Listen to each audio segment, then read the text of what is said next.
देखा सब बोली, आज सब कितने खुश हैं। इतना तो ये नाग पंचमी के दिन भी खुश नहीं होते हैं। और इनकी खुशी का कारण है इच्छा का अभियान। जी।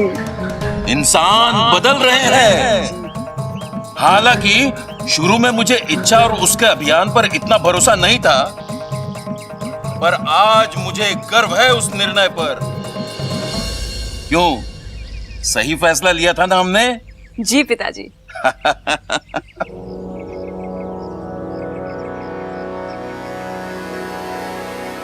इच्छा का अभियान? आप खुद आकर मुझसे कहोगे कि मेरी जिंदगी का सबसे गलत फैसला था ये। जब वो मीनाक्षी टीचर इच्छा की सच्चाई सबको बता देगी।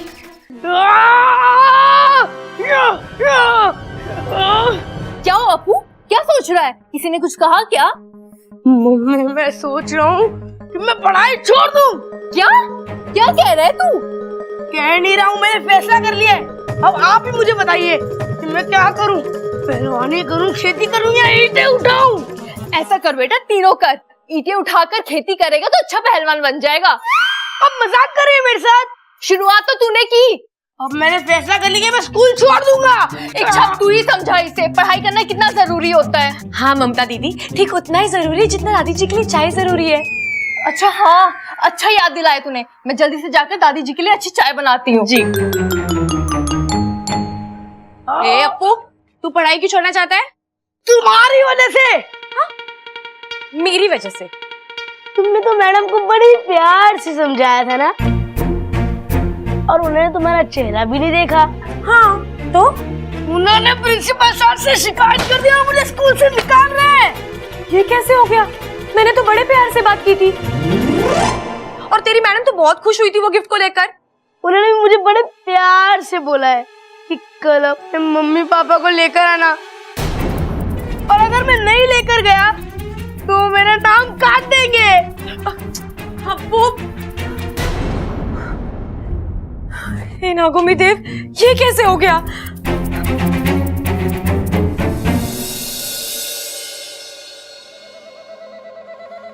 मन तो कर रहा है कि तेरी जान ले लूं, पर तुझे अभी मारूंगी नहीं, क्योंकि मेरा बदला कैसे पूरा होगा। तेरे पूरे खानदान को खत्म करने के बाद मैं तुझे मार दूंगी। नहीं। वैसे तेरा शुक्रिया अदा करना तो मैं भूल ही गई। आज तेरी वजह से मुझे तेरा घर पता चल गया, रोहतक। वहीं गया था ना तू आज? मैं भी अभी वहीं जाऊंगी, अकेले। नहीं। उफ, पता नहीं कितनों की मौत बनकर। वाकई में तूने मेरा काम बहुत आसान कर दिया। एक छोटे से गांव में एक घर, बस तेरा घर मिलते ही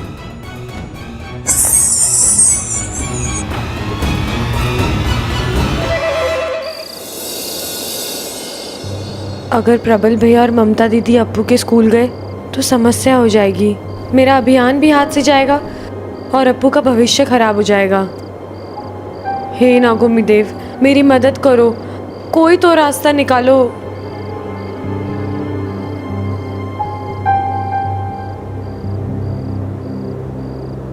तुम्हें अकेले अकेले क्या कर रही हो? जी कुछ नहीं, खुली हवा, खुला आसमान और उसमें चांद, बस यही सब। वैसे अच्छा, मुझे एक बात बताओ, तुम्हें चांद को देख के क्या लगता है? वो मुझे दूध से भरी कटोरी की तरह लगता है। बचपन में जब कटोरी का दूध खत्म हो जाता था तो माँ मुझे चांद दिखाने ले जाती थी और कहती थी, एक दिन तू वो वाली कटोरी का दूध पिएगी। कटोरी का दूध? बब्बल जी, मैं मजाक कर रही हूँ, मुझे कहाँ कुछ याद है। मुझे चांद इतना सुंदर लगता है कि बस मैं देखती रहूं। वैसे आपको कैसा लगता है? मुझे चांद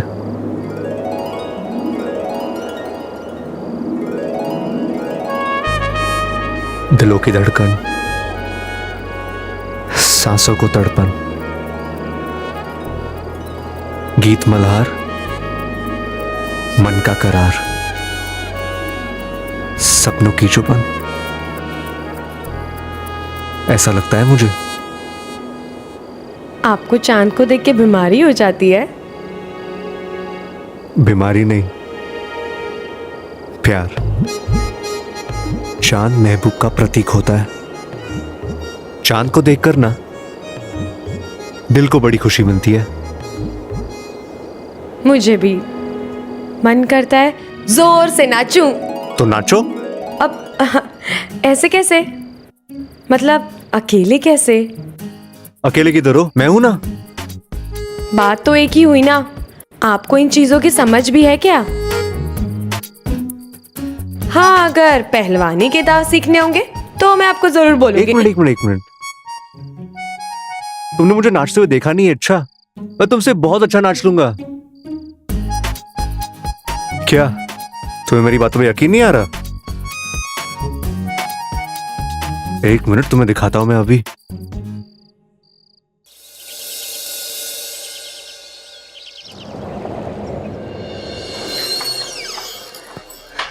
जी नमस्ते, मैं हूं अप्पू का फादर प्रबल और ये है मेरी धर्मपत्नी और अप्पू की मां ममता। जी नमस्ते। नमस्ते। आइए। जी जी।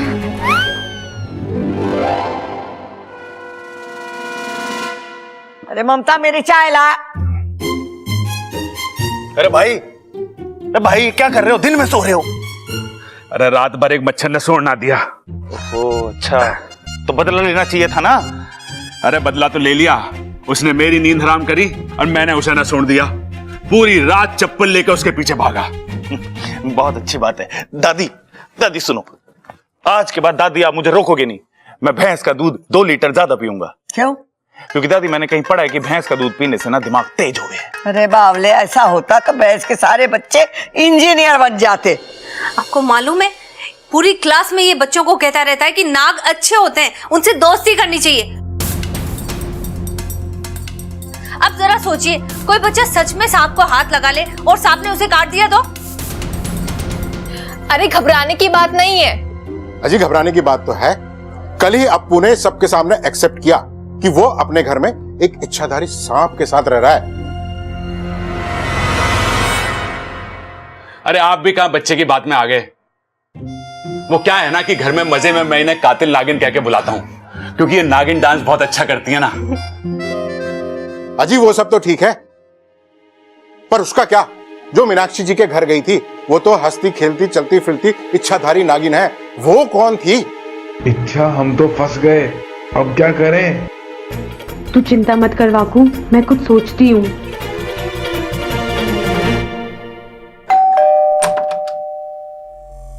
नमस्ते दादी जी। आप कौन? मैं मीनाक्षी।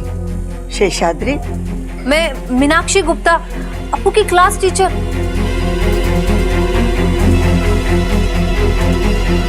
आई। अरे ये तो बच्चा है, बच्चे तो कुछ भी बोल देते हैं। आगे से ऐसा मत बोलना अप्पू, ठीक है? ठीक है मम्मी, नहीं बोलूंगा। चलो जी, बात खत्म। अजी बात कैसे खत्म? चलिए मान लिए कि ये बच्चा है, ये कुछ भी बोल देगा, पर ये तो हमारी टीचर, ये क्यों झूठ बोलेंगे भला? इन्होंने खुद अपनी आंखों से उस नागिन को देखा है। जी हाँ, अपनी इन्हीं आंखों से देखा था।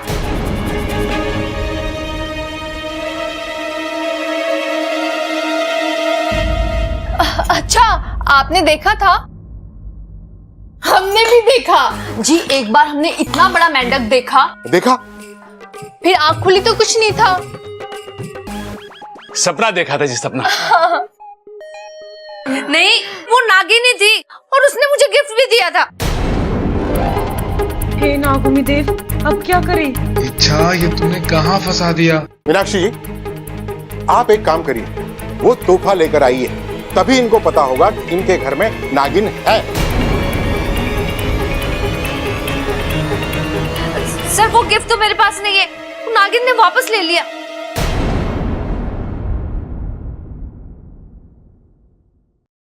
हाँ जी, दिया होगा तभी तो लिया होगा ना।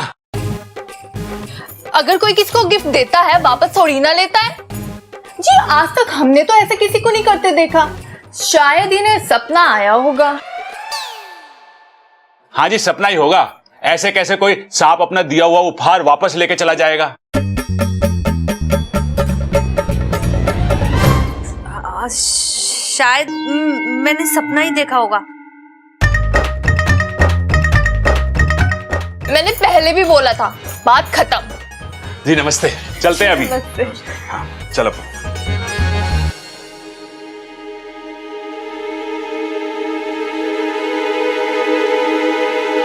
दादी जी, मैंने खुद अपनी आंखों से उस सांप को देखा। पता है, पहले तो वो नागिन बन के आई और फिर एकदम से इंसान बन गई। और पता है क्या कह रही थी? कह रही थी कि वो आपके इस घर में आपके साथ रहती है। दादी जी, पहले तो मुझे इन सब बातों पर विश्वास ही नहीं था, पर अपनी आंखों का देखा कैसे झुठलाऊं? आपके घर में ना वो इच्छाधारी सांप ही रहती है। हाँ, सपना खबरदार रहिए। बस चलती हूँ, नमस्ते।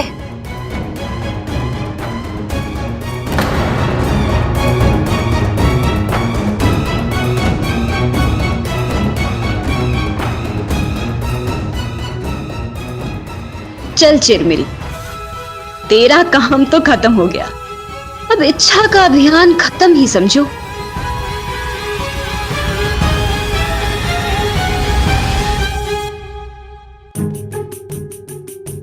हमारे घर में ये इच्छाधारी नाग कहाँ से आया होगा? जी अपने घर से ही आया होगा। अरे तुम समझ ना रही, वो हमारे घर में आया है तो इसका मतलब है कि उसका कोई घर भी होगा। तुम समझ रही हो ना मैं क्या कह रहा हूँ? हाँ जी, इसका मतलब तो साफ है, उस बेचारे के घर वाले भी परेशान हो रहे होंगे। हाँ सही कहा, इसका मतलब है उसके घर वालों ने उसे घर से निकाल दिया है। अब हमें यह पता लगाना है कि उसका घर वालों से किस बात पे झगड़ा हुआ होगा। अजी पहले ये तो पता लगा लो हमारे घर में कौन है इच्छाधारी सांप। हाँ बस वही पता लगाना है, बाकी तो उसी से पूछ लेंगे हम।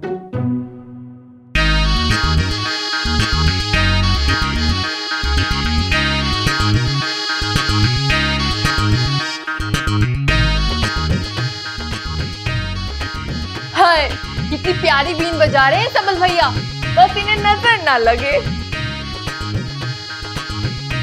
जो बज क्यों ना रही? रे बज तो रही है, तो ठीक करा इसे। रे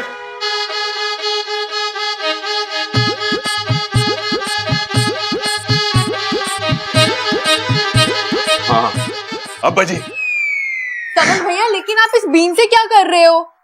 मैं देख रहा था कि कहीं आप दोनों में इच्छाधारी नाग तो ना है। अरे सबल, तू समझता ना है, नाग को पकड़ना इतना आसान काम ना है।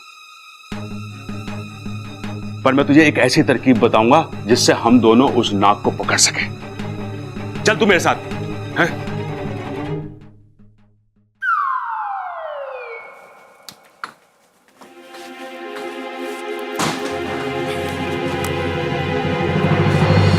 रुक जाओ।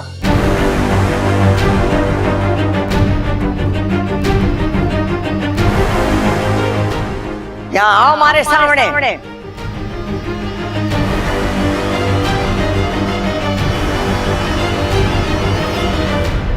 अपू, आजकल क्या चल रहा है स्कूल में? कुछ नहीं दादी, वो बस स्कूल में गेम्स की प्रैक्टिस चलती है तो इसलिए। अच्छा, इसलिए तूने सोचा कि खेल खेल में घर वालों की आंखों में धूल झोंक दूं, है ना? इतनी शिकायतें आ रही है थारी और तूने हमसे छुपाया? ये सांप कब से तेरे सगे हो गए जो उनकी तारीफ में पूरे स्कूल में ढोल पीट रहा है?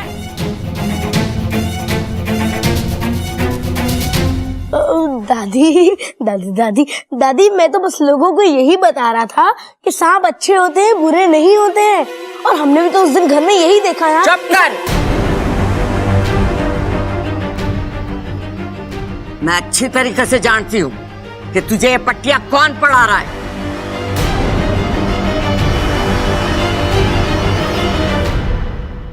दादी जी, इसमें मेरे और अप्पू की कोई गलती नहीं है। गलती? अप्पू के स्कूल से अप्पू के बारे में शिकायत आए, ये बात समझ में आवे, लेकिन अप्पू के स्कूल से थारी शिकायत आ रही है, ये बात समझ में ना आई। बता, क्या कर रही थी अप्पू के स्कूल में तू? दादी को ये सब कैसे पता चला? दादी जी वो मैं अप्पू के स्कूल से आज मास्टर नहीं आई थी। क्या नाम था उसका? मीनाक्षी। कहीं टीचर ये तो नहीं बता गई कि आज मम्मी और पापा स्कूल गए थे? आज तेरा अभियान खत्म। इच्छा, देख अप्पू, मेरी बात कान खोल के सुन ले। आज के बाद इस घर में या स्कूल में सांपों के बारे में तूने बात की तो अच्छा ना होगा। सॉरी दादी, सॉरी। सुन चोरी, आज के बाद तूने सांपों की तारीफ की या किसी से भी सांपों की बात की, मोरे से बुरा कोई ना होगा, समझी? जी दादी।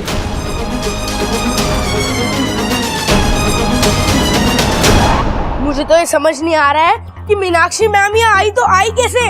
वो तो हमारे साथ स्कूल में थी ना। शायद हमसे मिलने से पहले आई हो। नहीं हो सकता, हमसे मिलने से पहले उन्होंने हमारी क्लास ली थी। तो मैडम ने तुम्हें आज भी डांटा?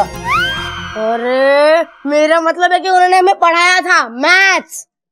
ऐसा भी तो हो सकता है कि मैडम हमसे मिलने के बाद यहाँ आई हो। हाँ, ये हो तो सकता है। नहीं हो सकता। अगर हमसे मिलने के बाद आई होती तो प्रबल भैया और ममता दीदी को मिलने की बात तो जरूर बोलती वो। तो मैडम यहाँ आई कब फिर? मुझे तो लगता है मैडम यहाँ आई ही नहीं थी। तो दादी झूठ बोल रही है क्या? नहीं, दादी झूठ नहीं बोल सकती। तो यहाँ कौन आया था फिर? अरे यही तो समझ नहीं आ रहा है। आखिर यहाँ आया कौन था?